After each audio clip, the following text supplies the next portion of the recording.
साथियों, बहुत पुरानी कहावत है कि संगठन में शक्ति होती है।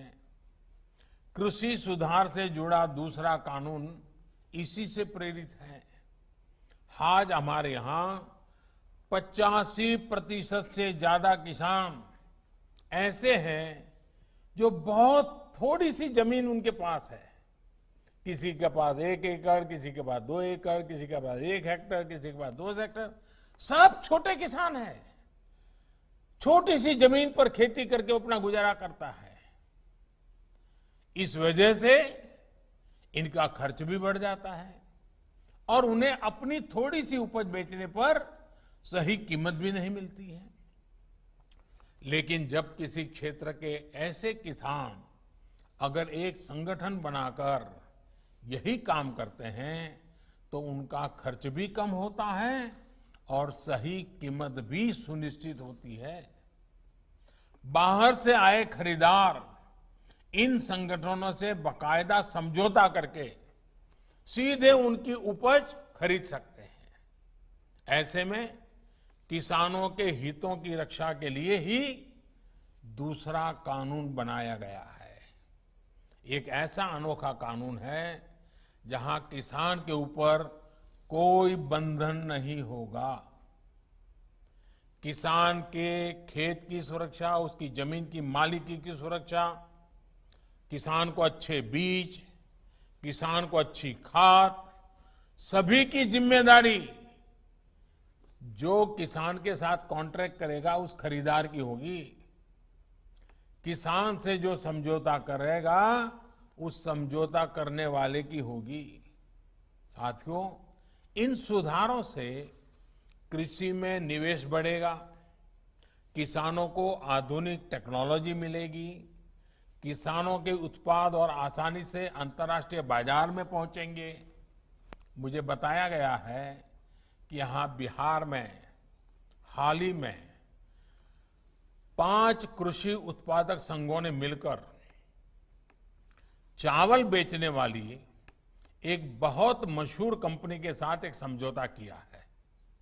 इस समझौते के तहत 4000 टन धान वो कंपनी बिहार के इन एफपीओ से खरीदेगी। अब इन एफपीओ से जुड़े किसानों को मंडी नहीं जाना पड़ेगा। उनकी उपज अब सीधे नेशनल और इंटरनेशनल मार्केट में पहुंचेगी। साफ है कि इन सुधारों के बाद खेती से जुड़े बहुत सारे छोटे बड़े उद्योगों के लिए बहुत बड़ा मार्ग खुलेगा। ग्रामीण उद्योगों की ओर देश आगे बढ़ेगा।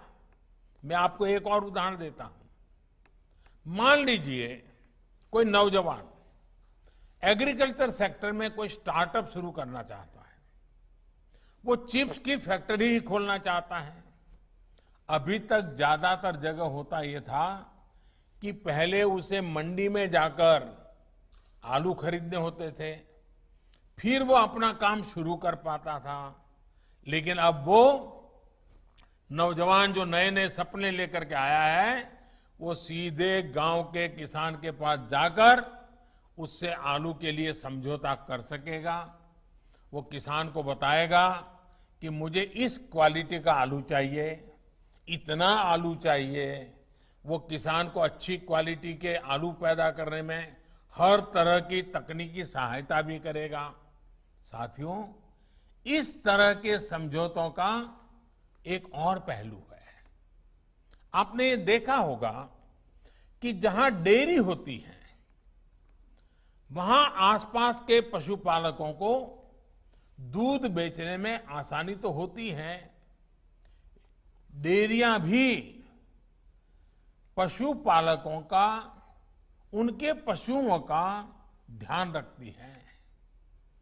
पशुओं का सही समय पर टीकाकरण हो, उनके लिए सही तरह के शेड बने, पशुओं को अच्छा आहार मिले, पशु बीमार हो जाए तो उनका डॉक्टर पहुंच जाए।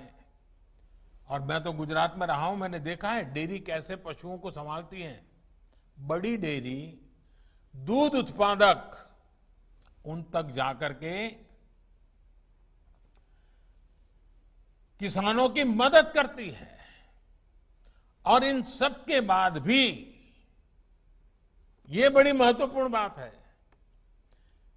ये जो दूध खरीदने का काम है वो तो डेयरी कर लेती है, लेकिन पशु का मालिक तो पशुपालक या किसान ही रहता है। पशु का मालिक कोई और नहीं बनता है। वैसे ही जमीन का मालिक किसान ही रहेगा। ऐसे ही बदलाव अब खेती में भी होने का मार्ग खुल गया है। साथियों, ये भी जग जाहिर रहा है कि कृषि व्यापार करने वाले हमारे साथियों के सामने एसेंशियल कमोडिटी एक्ट के कुछ प्रावधान हमेशा आड़े आते रहे हैं। बदलते हुए समय में इसमें भी बदलाव किया है। दालें, आलू, खाद्य तेल, प्याज जैसी चीजें अब इस एक्ट के दायरे से बाहर कर दी गई है।